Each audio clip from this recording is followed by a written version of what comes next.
주님께서 여러분과 함께 또한 사제의 영과 함께 루카가 전한 거룩한 복음입니다. 주님 영광 받으소서.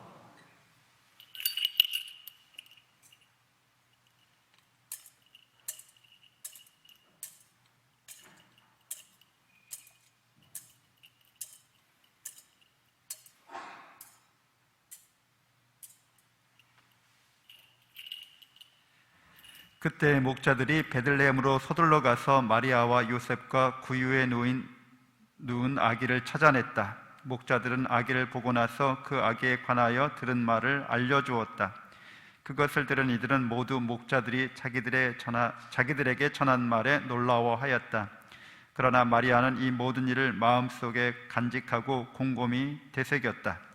목자들은 천사가 자기들에게 말한 대로 듣고 본 모든 것에 대하여 하느님을 찬양하고 찬미하며 돌아갔다. 여드레가 차서 아기에게 할례를 베풀게 되자 그 이름을 예수라고 하였다. 그것은 아기가 잉태되기 전에 천사가 일러준 이름이었다. 주님의 말씀입니다. 그리스도님 찬미합니다.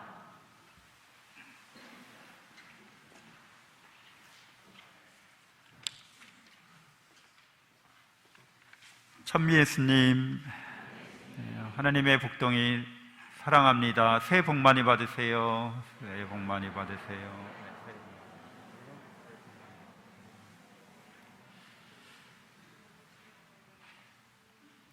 여러분은 복동이니까 뭐 새해고 무군해고 항상 복 많이 받으시는 거예요. 네.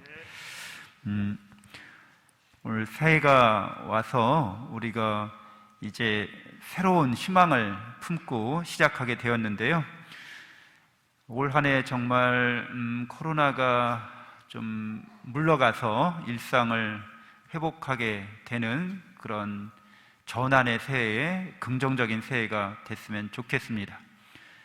일상의 소중함에 대해서 우리가 다시 한번 계속 뼈저리게 이렇게 절감하고 있는데 어쩔 수 없는 거죠, 이 코로나는. 그래서 어쩔 수 없이 우리가 감내해야 되는 것들은 잘 수용해야 되죠. 날씨도 그렇고 무슨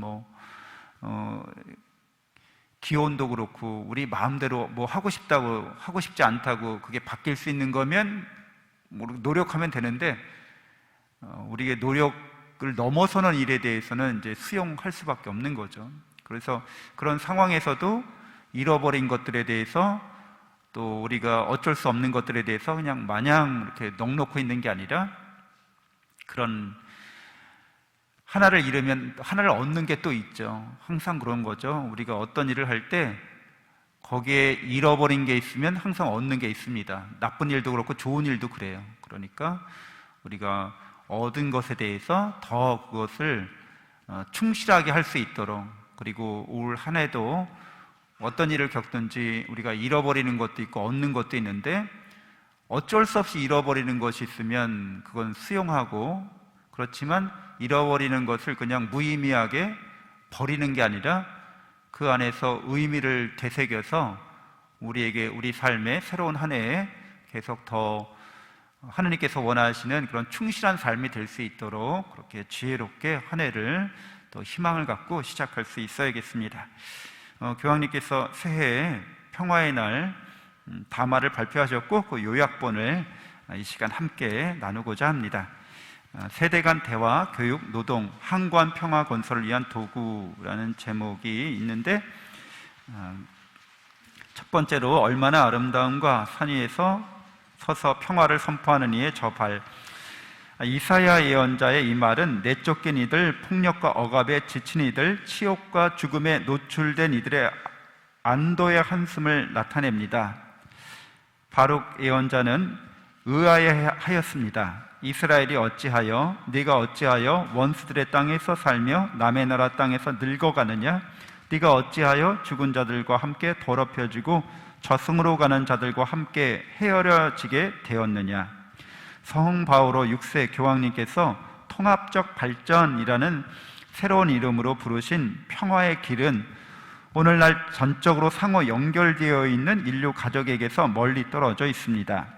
국가들 간의 건설적 대화를 이루고자 하는 수많은 노력이 있었지만 감염병의 세계적 유행을 일으키는 질병들이 퍼지고 있는 가운데 기후변화와 환경 파괴의 영향은 날로 심각해지고 기아와 물 부족으로 빚어지는 비극들이 늘어나며 나눔의 연대가 아니라 개인주의를 기반으로 하는 경제 모델들이 계속해서 득세하고 있습니다.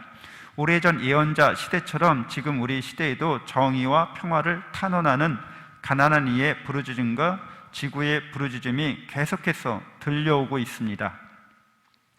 모든 시대의 평화는 높은 데서 내려오는 선물이며 함께하는 노력의 결실입니다. 모든 이는 더욱 평화로운 세상을 건설하기 위하여 함께 일할 수 있으며 이는 한 사람 한 사람의 마음과 가정 안에서의 관계에서 시작하여 사회와 환경과의 관계로 이어지며 결국 모든 민족과 국가 간의 관계로 이어집니다. 여기에서 저는 항구한 평화 건설을 위한 세 가지 길을 제안하고자 합니다. 첫 번째 길은 세대 간 대화로 공동 계획을 실현하는 기초가 됩니다. 두 번째 길은 교육으로, 이는 자유, 책임, 발전의 한 요인입니다. 마지막 길은 노동으로, 이는 인간 존엄을 온전히 실현하는 수단입니다. 평화 건설을 위한 세대 간 대화. 대화는 서로의 말에 귀 기울여주고 서로 다른 관점들을 공유하며 합의를 이루고 함께 걸어가도록 합니다. 세대 간의 이러한 대화를 촉진하는 데에는 항구하고 함께 나누는 평화의 씨앗을 뿌릴 수 있도록 갈등과 무관심이라는 딱딱하게 굳어 척박해진 땅을 갈아엎는 일이 필요합니다. 젊은이들은 노인의 지혜와 경험이 필요하고 나이가 더 많은 이들은 젊은이들의 지원, 사랑, 창의력, 활력이 필요합니다. 어려운 가운데에도 만약 우리가 이러한 세대 간 대화를 할 수 있다면 우리는 현재 국권이 뿌리 내릴 수 있으며 거기에서 과거를 돌이켜보고 미래를 내다볼 수 있습니다. 과거를 돌이켜봄으로써 역사를 배우고 때로는 지금까지도 우리를 괴롭히는 오랜 상처를 치유할 수 있습니다. 미래를 바라봄으로써 우리의 열정이 자라나고 꿈이 삭트며 예언들이 깨어나고 희망이 꽃피게 됩니다. 함께하면 우리는 서로에게서 배울 수 있습니다. 한편 평화의 길을 함께 만들어가는 시기에 세대 간 대화의 특별한 상황과 맥락인 교육과 노동을 무시할 수 없습니다. 교육은 세대 간 대화를 위한 방식을 알려주고 노동의 경험은 여러 세대의 모든 이가 협력하고 공동선을 위하여 전문성과 경험과 기술을 공유할 수 있게 합니다. 평화의 추진력인 가르침과 교육. 최근 몇 년간 전 세계적으로 교육과 훈련에 대한 투자가 크게 축소되었습니다. 교육과 훈련이 투자라기보다는 소모되는 비용으로 여겨졌기 때문입니다. 그러나 교육과 훈련은 통합적 인간 발전을 촉진하는 데 으뜸 수단이고 개개인이 더 큰 자유와 책임을 갖도록 하며 평화를 지키고 증진하는 데 필수적인 것입니다. 한마디로 가르침과 교육은 희망, 번영, 진보를 이루는 가능성을 지닌 결속력 있는 시민사회의 근간입니다. 반면에 군사 비용은 냉전시대 막바지에 들어간 비용을 넘어서는 정도로 늘어났고 이 비용이 과도하게 증가하였다는 것이 확실해 보입니다. 그렇다면 정부들이 교육과 무기에 사용되는 공공기금의 비율을 역전시킬 경제 정책들을 개발할 때입니다. 국제적 군비 축소의 참된 길을 추구하는 것은 보건, 교육시설, 기반시설, 땅에 대한 돌봄 등을 위하여 경제적 자원을 더욱 잘 이용할 때 민족들과 국가들의 발전을 위하여 이롭다는 것이 증명될 수 있습니다. 저는 교육에 대한 투자에 돌봄의 문화를 촉진하려는 더 큰 노력이 뒤따르기를 바랍니다. 젊은 세대의 교육과 훈련에 투자함으로써 우리는 양성에 집중한 프로그램을 통하여 그들이 노동시장에서 자신에게 알맞은 자리를 찾도록 도와줄 수 있습니다. 평화를 건설하는 노동 창출과 보장. 노동은 평화를 건설하고 지키는 데 없어서는 안 될 요소입니다. 노동은 우리 자신과 우리가 받은 은총뿐만 아니라 우리의 헌신, 자기 자신에 대한 투자, 다른 이들과의 협동을 드러내며 이는 우리가 다른 이들과 함께 또는 다른 이들을 위하여 언제나 일하기 때문입니다. 이러한 명백한 사회적 관점에서 보듯이 일터에서 우리는 더욱 살기 좋은 아름다운 세상을 향하여 헌신하는 것을 배울 수 있습니다. 코로나 바이러스 감염증 19의 세계적 유행은 노동시장의 수많은 어려움을 야기하였습니다. 현재 전 세계 노동인구의 3분의 1만이 사회보호 시스템을 누리거나 그러한 시스템의 혜택을 제한적으로만 받습니다. 여러 나라에서 폭력과 조직범죄가 증가하여 인간의 자유와 존엄을 침해하고 경제를 망치며 공동선의 발전을 방해하고 있습니다. 유일한 해답은 품위 있는 고용의 기회를 확대하는 것뿐입니다. 실제로 노동은 모든 공동체에서 정의와 연대를 이룩하는 토대입니다. 그러한 까닭에 우리는 인간의 노동을 점진적인 기술 발전으로 대체하려 하는 데에 목표를 두어서는 안 됩니다. 노동 연령에 있는 모든 이가 노동을 통하여 자기 가족의 삶과 사회 전체에 이바지할 수 있는 기회를 누릴 수 있는 조건을 만들고 해결책을 찾아내야 합니다. 기업의 진취성의 자유를 보장하고 지원하여야 합니다. 동시에 새로운 사회적 책임의식을 장려하는 노력을 기울여 이윤이 유일한 판단 기준이 되지 않게 하여야 합니다. 세대 간 대화, 교육, 노동의 길을 용감하게 창의적으로 우리 함께 걸어갑시다. 더욱더 많은 사람이 묵묵히 겸손과 용기로 날마다 평화의 장인이 되기를 바랍니다. 평화의 하나님께서 베푸시는 강복으로 그들이 언제나 영감을 얻고 그 안에서 살아가기를 빕니다. 바티칸에서 프란치스코 교황님의 세계 평화의 날 담화문이었습니다. 교황님께서 평화를 위해서 세대 간 대화도 필요하고 또 이 대화를 잘 이끌어가기 위해서 교육 역시 중요한 그 요인이 된다고 말씀하셨고요. 또 노동 문제도 언급하셨습니다. 저희 우리 임해동 본당 공동체도 이제 다음 주에는 제가 3억 지침에 대해서 함께 나누는 시간을 갖고 싶은데요. 저 역시 이 교육 부분에 관련해서 강조를 점을 두려고 합니다. 잘 알다시피 우리 천주교 신자들 태중교인 경우에 이제 주일학교를 다니시면 주일학교에서 교리를 좀 배우긴 하죠. 근데 주일학교를 안 다니고 그냥 태중교인 분들은 거의 교육을 받지 못한 상태가 되는 거죠.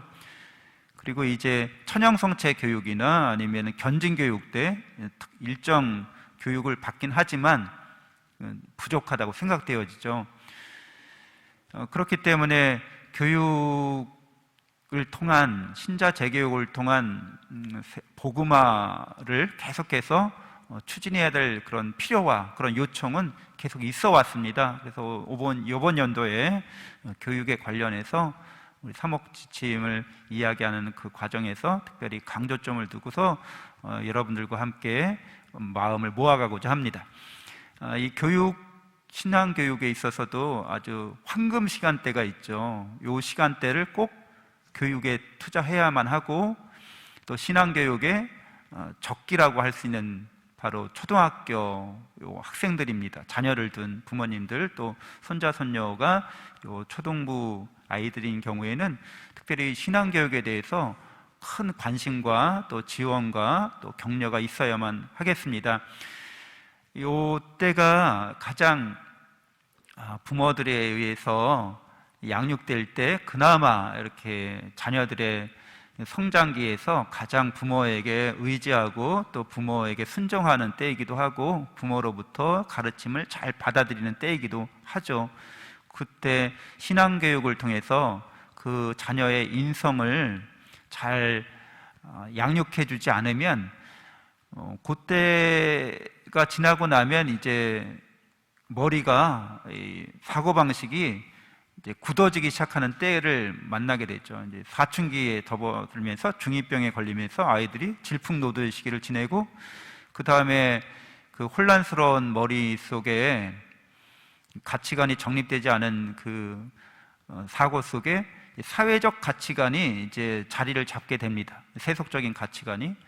그러면은 어렸을 때는 아이 자녀들이 복사단도 하고 주일학교도 열심히 다녔는데 아이들이 냉담해요. 이렇게 그런 경우 많이 이야기 듣게 돼요. 왜냐하면 신앙의 적기에 적합한 제대로 된 신앙 교육이 없었기 때문에 신앙적 가치관이 없는 거죠. 아이들 그 사고방식에는 세상적인 가치관이 그 아이의 그 정신세계를 이끌어가고 있는 겁니다. 그러니까 어렸을 적 신앙생활 하던 거는 부모님의 영향에 의해서, 부모님의 말씀에 의해서 순종하는 마음으로 다닌 거지, 실제로 내 자신의 마음속 사고방식, 정신세계에는 별 흔적이 남지 않은 거예요. 그러니까 사회적 가치관이나 세속적 그런 가치 판단에 따라서 얼마든지 신앙을 떠날 수 있는 거죠. 근데 여러분들이 이제 그런 연령의 자녀를 두신 부모님들이나 또 손자, 손녀를 두신 할아버지, 할머니들께서는 이때가 정말 신앙교육 잘 시켜야 할 때다.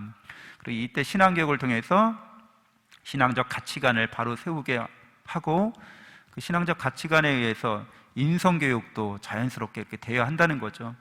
그래서 하느님 사랑과 그분의 은총 안에서 자기 자신을 사랑할 줄 알고 자기의 정체성을 정립하고 가족과 또 화목하면서 그 사랑의 베품과 나눔을 가족 안에서 실제로 이게 체험되는 거죠.